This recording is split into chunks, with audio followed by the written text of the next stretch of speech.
여러분이 잘 아는 중원의 사자 징기스칸은 임종이 다가올 때 자녀 사형제를 불렀습니다. 그리고 화살을 하나씩 주면서 꺾어보라고 했습니다. 사형제 모두 화살을 쉽게 꺾었습니다. 칭찬을 한 후에 이번에는 4개의 화살을 한 대 묶어서 한 묶음씩 주면서 꺾어보라고 했습니다. 사형제 모두가 아무도 그 화살을 꺾지를 못했습니다. 이때 징기스칸이 마지막 하는 말이, 너희 한 사람 한 사람은 이렇게 쉽게 꺾어지고 만다. 그러나 너희 사형제가 힘을 모으면 이 중원을 통일할 수 있다라고 하면서 숨을 거두었다고 합니다. 그렇습니다. 전도서 4장 12절에 우리 같이 한번 읽어봅시다. 한 사람이면 패하거니와 둘이면 능히 강하나니 삼겹줄은 쉽게 끊지 못하리라. 지금 우린 개인이나 사회, 또 여러분 국내외적으로 굉장히 어려운 시대에 있습니다. 우리 이런 어려운 시대일수록 우리 가정도 하나가 되고 또 교회도 하나가 되고 국가도 하나가 되어야 합니다.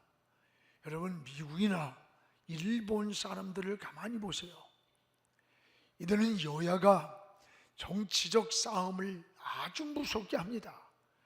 그러다가도 자기 나라의 국익에 유익이 된다 하면 똘똘 뭉쳐가지고 여야 없이 대응하는 걸 볼 수 있어요. 여러분, 이게 성숙한 모습이고 우리 국민들은 이런 모습을 정치인들, 이 사회 지도자들에게서 보기를 원하는 거예요.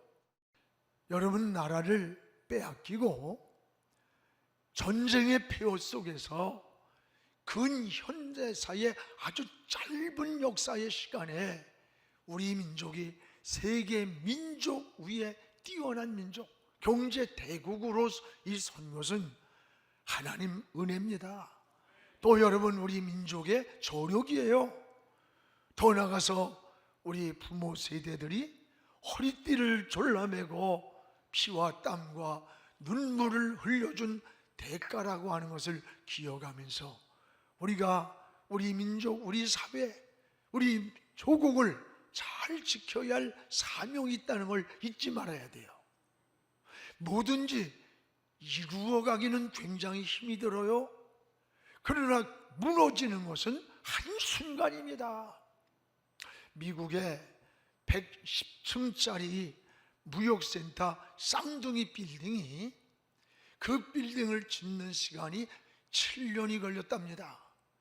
그런데 2001년 9월 11일 9.11 테러로 무너질 때 7년 동안을 지었던 저 거대한 110층 쌍둥이 빌딩이 단 1시간도 안 돼서 무너지고 말았어요. 오늘 여러분, 우리 인생도 마찬가지입니다. 우리가 명성을 쌓고 또 명예와 존경을 받기까지는 오랜 시간의 덕을 쌓아야 돼요. 그러나 그 명예와 영광과 존귀가 무너지는 시간은 한순간일 수 있는 거예요. 신앙도 마찬가지입니다. 무너지기는 쉬워도 다시 회복하기는 여간 어려운 게 아니에요. 그래서 예수님의 부모들이 하룻길을 가면서 잃어버린 예수님을 다시 찾을 때는 3일길을 헤매면서 예수님을 찾았어요. 이게 어떻게 보면 진리입니다. 우리가 신앙을 잃어버리고 무너지기는 쉬운데 다시 회복하기는 몇 배가 어렵다고 하는 걸 알아야 돼요. 그래서 은혜를 받는 것도 중요하지만 그 받은 은혜를 유지하고 지키고 그 은혜를 누리면서 살아가는 것은 더 중요하다는 것을 기억하시기를 바랍니다. 오늘 말씀의 사도 바울은 그리스도 예수 안에서 하나됨, 이 하나됨의 본질을 우리에게 잘 말씀해 주고 있습니다. 바울은 예수 믿기 전에 어떤 우리의 모습이었던가를 알려주고 있습니다. 12절에 그때에 너희는 어떤 사람이냐? 즉 예수 믿기 전에 우리의 모습을 세 가지로 진단을 합니다. 하나는 그리스도 밖에 있는 인간이었다. 하나님과 관계없는 자였다. 또 하나는 하나님의 약속의 언약에 대해서는 외인, 관계가 없는, 하나님의 약속의 축복과는 관계가 없는 사람이었다. 세 번째는 세상에서 소망이었고 하나님도 없는 자라고 했습니다. 여러분, 이것이 예수 믿기 전에 우리의 모습이라는 거예요. 이런 너희가 예수 믿은 이후 어떻게 변화됐는가? 원래 이 변화된 모습을 잘 말씀하고 있습니다. 원래는 13절에 이렇게 말씀합니다. 이제는 전에 멀리 있던 예수 밖에 있던 너희가 그리스도 예수의 피로 하나님과 가까워졌느니라. 그렇습니다. 오늘 여러분 14절에 또 이렇게 말씀합니다. 그리스도 안에서 평화가 이루어졌다. 하나님은 중간에 막힌 담을 헐어주시고 그리스도를 통해서 둘로 하나를 만드셨다고 했고, 또 16절에는 십자가로 한 몸을 이루셨다. 십자가로 원수된 것을 소멸하셨다고 했습니다. 또 17절에는 이렇게 말씀합니다. 먼데 가까이 있는 자들에게 평안을 전하게 되었다. 여기서 먼데와 가까이라고 하는 말은 시간과 공간을 초월해 예수 안에 은혜를 누리는 자는 하나님의 은혜를 전하는 자, 하나님의 평안을 전하는 자가 되었다는 거예요.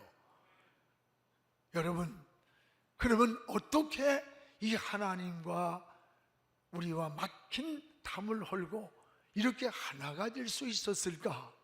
따라합시다. 오직 예수 그리스도, 오직 예수 그리스도를 통해서입니다. 여러분, 지금 우리가 남북 관계가 똑같아요. 우리 같은 민족끼리 세계에서 가장 위험하게 대치되어 있는 게 우리 민족입니다. 이런 상황에서 어떻게 우리가 통일을 위해 기도하고 통일을 말할 수가 있겠는가? 무기가 중요하고 군사력이 중요해요. 또 북한의 핵 공격을 막는 요즘 공포의 균형이란 말을 써요. 공포의 균형이 뭐예요? 우리도 핵을 북한에 가졌으니까 전술핵을 배치해서 대북 공격을 막는 억제력이 있어야 된다. 반드시 저는 있어야 된다고 봐요. 그러나 이것만으로는 되는 게 아닙니다. 이것은 피를 흘리고 서로 자멸하는 길일 뿐이에요. 우리는 동서독의 통일을 잘 압니다. 동서독이 통일되었을 때 그 통일 전문가들이 30년이 지나도 독일의 통일을 오지 않는다 그랬어요. 그런데 어느 날 베를린 장벽이 무너지고 이 동서독이 통일이 된 거예요. 여러분 잘 알다시피 배후에는 독일 통일의 도화선이 된 라이프치히 니콜라이 교회에서 7명이 8년 동안의 기도 운동으로부터 시작되었다고 하는 것은 역사가 증명을 하는 거예요. 놀라운 일입니다. 전문가들도 30년, 50년이 지나도 통일이 오지 않는다고 내다보았지만 하나님께 기도하던 소수의 무리로부터 시작되어 통일의 역사를 이룬 거예요. 우리는 환경이 어떻든 조건이 어떻든 우리 그리스도인들은 생각과 가치관과 보는 관점이 다른 거예요. 우리는 성경을 기준한 성경적 관점에서 우리 민족의 통일을 봐야 되고, 그 통일을 생각하고 기도해야 돼요. 그 하나님의 관점이 뭘까? 하나님의 손이에요. 우리 민족의 통일도 여러분 하나님이 손을 들어주셔야 되는 거예요. 그래야 피 흘리지 않는 이 땅에 한 민족의 통일을 올 수 있는 거예요. 그래서 우리 그리스도인들은 복음 통일이라고 하는 분명한 명제가 있어요. 복음 통일이라는 게, 복음이라는 게 뭐예요? 하나님의 주권, 하나님이 손을 들어줄 때에 하나님의 역사는 이루어지게 되는 거예요. 사랑하는 여러분, 누가 알아주지 않을지라도, 우리의 현실은 암담해 보일지라도 우리는 포기하지 말고 저 북녘 땅에서 신음하는 저 영혼도를 바라보면서 여러분 기도의 끈을 놓치지 않기를 주님의 이름으로 축복을 합니다. 무엇보다 하나님과 하나됨이란, 따라합시다, 오직 그리스도를 통해서. 오늘 여러분, 하나님과 하나됨은 오직 그리스도를 통해서만 이루어진다는 것을 확신해야 돼요. 오늘 13절에 보면 예수 그리스도의 피로 가까워졌느니라. 오늘 13절을 우리 같이 한번 읽겠습니다. 이제는 전에 멀리 있던 너희가 그리스도 예수 안에서 그리스도의 피로 가까워졌느니라. 예수 그리스도 안에서 멀리 있던 그리스도 밖에 있던 너희가 그리스도 안에서 그리스도의 피로 가까워졌다. 그렇습니다. 오늘 전에 멀리 있던 너희가 누굽니까? 예수 믿기 전 우리의 모습이에요. 12절에 그때의 너희는 어떤 사람이냐? 예수 믿기 전에 그리스도 밖에 있었고 하나님의 축복에, 언약에는 관계가 없는 사람이었고 하나님 없이 살아가는 자라고 했어요. 그든 우리가 어떻게 되었느냐? 오늘 여러분, 예수 그리스도의 피로 하나님과 가까워졌다는 피로. 우리가 어떻게 가까워졌어요? 예수님이 십자가에서 자기의 육체를 찢어서 흘리신 그 피로 하나님과 막힌 담이 흘렸고 하나님과 우리가 하나가 되었고 한 공동체가 되었다고 하는 거예요. 하나님과 가까워지는 비결은 뭡니까? 예수 그리스도의 피밖에 없는 거예요. 예수의 피로만 가까워진다는 거예요. 그래서 고린도전서 6장 20절에 우리 한번 읽어봅시다. 값으로 산 것이 되었으니 그런즉 너희 몸으로 하나님께 영광을 돌리라. 여러분, 이게 무슨 말이에요? 오늘 우리의 값으로 우리를 샀다는 거예요. 이 값이 없던 값이자 예수 그리스도의 피값인 겁니다. 오늘 예수 그리스도의 피값으로 우리의 생명을 사주셨다는 거예요. 그래서 하나님과 하나가 되고 하나님과 가까워지게 되었다는 거예요. 그렇습니다. 이런 우리가 그리스도 예수의 피로 하나님과 가까워지는 은혜를 누리는 겁니다. 사랑하는 여러분, 우리의 신앙을 다시 돌아보면서 저는 초등학교 5학년 때 이 십자가에 대한 설교를 들으면서 이 구속의 은혜를 받았어요.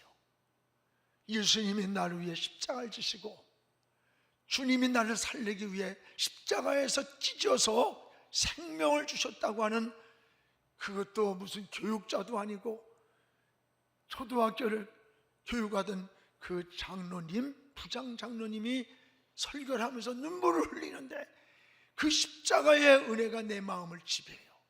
그리고 제가 5학년 때 부흥회를 했어요. 마룻바닥의 시골에서. 그때의 은혜를 받고 또 그때 막 방언도 받았어요.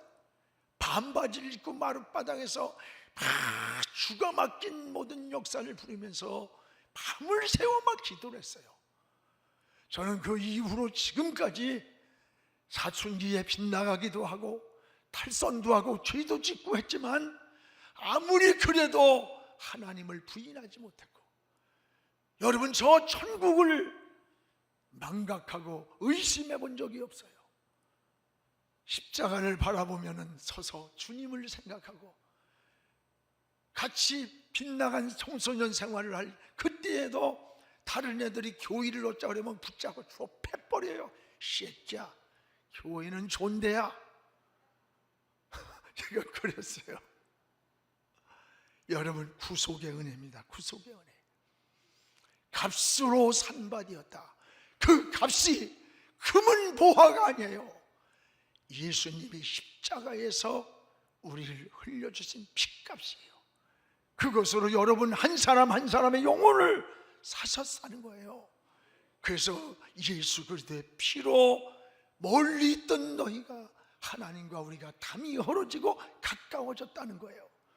그래서 저는 이 보혈의 찬송 이런 걸 부르면 막 뜨거워져요. 다 그렇잖아요. 그리고 찬송 가운데 거룩하신 예수여, 피로 날 사셨으니 어찌 감사하온지 말로 할 수 없습니다. 이게 내 고백이에요. 또 여기 14절에 그리스도는 둘로 하나를 만드셨다.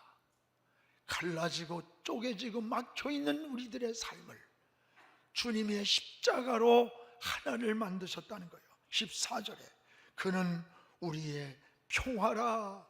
그는 우리의 평화라. 그가 예수 그리스도는 우리의 평화라. 둘로 하나를 만드사 중간에 막힌 담을 헐어버렸다. 헐어버렸다. 그렇습니다. 오늘 막힌 담이 없어야 돼요.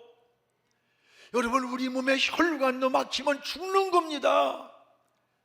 하나님과 막힌 게 있습니까? 가정에, 사람과, 직장에서, 친구 간에, 사회에서 여러분 막힌 거 있어요? 오늘 14절에 주님은 중간에 막힌 담을 헐었는데 어떻게 헐었느냐? 자기 육체로 허물었다. 육체로. 주님이 하나님과 막힌 담, 인간과 인간의 이 막힌 담을 헐물기 위해서 자기 몸을 십자가에 달려서 찢어서 막힌 담을 헐어주신 거예요. 이것이 여러분 생명의 본질인 겁니다. 이것이 구속의 은혜인 겁니다. 이것이 모든 관계의 회복인 것입니다. 오늘 여러분 막힌 게 있어요? 뒤틀린 게 있어요? 꼬인 게 있습니까?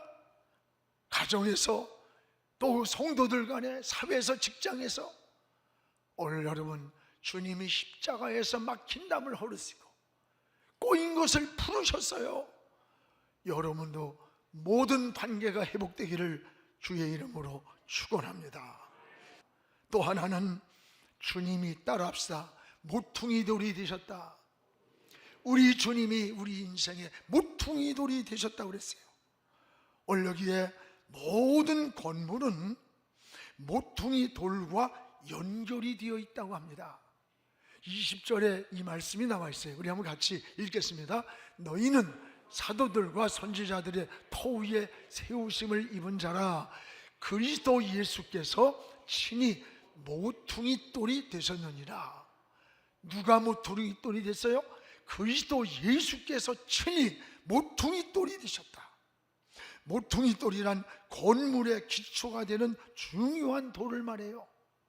다른 돌들이 모퉁이 돌을 중심으로 이게 연결이 되어 있는 거예요. 그래서 건축의 가장 중요한 것이 모퉁이 돌이라고 합니다. 여러분, 모퉁이 돌이 어디에 어떻게 놓여 있느냐에 따라서 그 건물 전체의 위치, 방향, 모양이 달라지기 때문이라는 거예요. 이 우리 인생이 살아가는 방향, 인생이 살아가는 기준, 모든 것이 뭐냐? 오늘 예수 그리스도가 모퉁이 돌이 되셨다 그랬어요. 우리의 인생에 예수 그리스도는 모퉁이 돌입니다. 우리 삶의 중심에는 예수 그리스도와 연결이 되어 있어야 되는 거예요. 그래서 공부를 해도 예수 그리스도가 모퉁이 돌이 되고, 사업을 해도, 정치를 해도, 성공을 꿈꿔도 그리스도가 모퉁이 돌이 되어서 연결이 되어 있어야 돼요. 구심점이 돼야 돼요. 그리스도가 중심이 되지 않는다고 하면 그것은 본질을 놓친 거예요. 성공의 본질을 놓친 거예요. 교회가 그리스도가 중심이 되지 않는다면 그것은 생명 공동체를 이룬 거예요.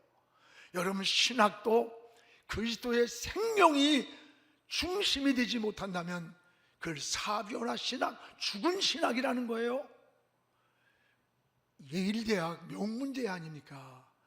거기서 학위를 받아가지고 오신 교수님이 지난번 한국교회를 논하다에서 고백을 하는데, 성경을 가르치는 신학자 교수가 자기는 성경을 가르치면서 하나님을 믿지 않는다고 고백을 하더래.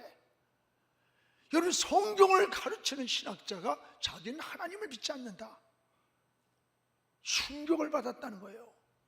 성경을 학문으로, 지식으로, 성경을 정치적 가치, 철학적 가치로 성경을 본다는 거죠. 여러분, 이런 신학자들 밑에서 신학 교육을 받고 나와 목사가 되고, 이들이 어떻게 생명을 전하고 성령의 역사를 전하고 생명의 중심의 본질인 교회를 살릴 수가 있겠어요? 그래서 여러분, 신학은 학문이 아니라 예수 그리스도의 생명의 복음이다. 이걸 우리 백석대학교 장중현 설자님이 선포하면서, 한국교회가 처음에는 반지성주의라고 비난했는데 지금은 아니다. 끝없이 추락하고 죽어가는 한국교회를 살리는 것은 이 생명이다. 이 운동이 막 불길처럼 지금 일어나고 있어요. 놀라운 일이에요. 신학은 지성주의로 발전을 하는데, 제가 얼마 전, 몇 년 전에 종교개혁지를 돌아봐서 영국, 스코틀랜드, 스위스, 스웨덴으로, 여러분, 영국이 개신교의 본산지예요. 스코틀랜드가 개혁주의들 다. 그런데 지금 어떠냐? 이슬람화도 있고 1%도 크리스찬이 없어요. 1%도. 여러분, 겉에는 거대한 웅장한 교회고 십자가도 있는데 그 안에는 술집이에요. 그 안에는 카페예요. 음식점이고 옷가게를 하고 있어요.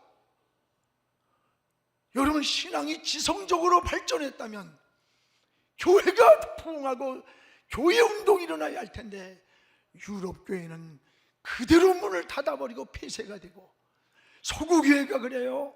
술집이 되고 카페가 되고. 올 여름은 한국교회도 앞으로 이렇게 될지 누가 알겠어요? 이 코로나 앞에서 한국교회가 굉장한 줄 알았더니 정말 영성과 야성이 약하다는 것을 깨닫고 저 자신도 얼마나 회개를 하는지 몰라요. 이게 오늘 우리의 현주소라는 것을 깨닫기를 축복합니다. 그래서 여러분, 우리 교단은 이것을 놓고 고민을 하는 거예요. 왜 그럴까?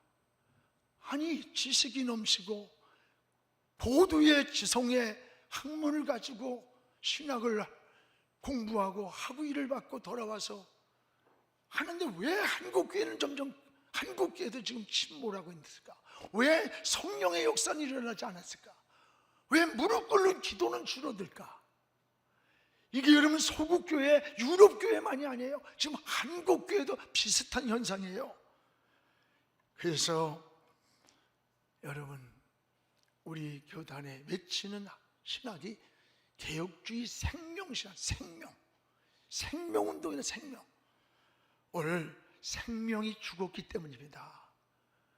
우리를 하나님이 창조하시고 영이신 그 하나님을 어떻게 학문이라고 하는 지식에다가 하나님을 가둘 수가 있느냐? 이것이 우리 교단이 외치는 개혁주의 생명신학의 출발점이에요. 그래서 그리스도가 모퉁이 돌이 되어 모든 영역에 생명이 연결되어져야 된다. 이 생명운동, 성령운동, 이 신학이 다시 회복되어야 된다. 학문이 아니다, 지식이 아니다. 신학은 학문이 아니라 예수 그리스도의 생명의 복음이라, 복음. 할렐루야.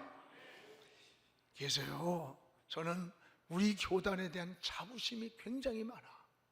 야, 그래, 이 시대를 살릴 수 있는 것은 이 생명이다. 여러분 무릎 꿇고 기도하지 않고 성경을 펴들고 읽지 않고 성경을 읽다가 십자가를 발견하고 주님의 모습을 뜻을 깨닫고 성경의 적도로 눈물을 흘릴 수 있는 그런 영적 지도자들이 있다면 절대 교회는 쇠퇴하지 않아요. 무너지지 않습니다. 저는 성도들의 문제가 아니라 우리 목회자들의 문제예요. 목회자를 양성하는 신학자가 문제예요. 이건 제가 하는 얘기 아니라 우리 설립자님이 하는 자성하며 탄식하는 고백입니다.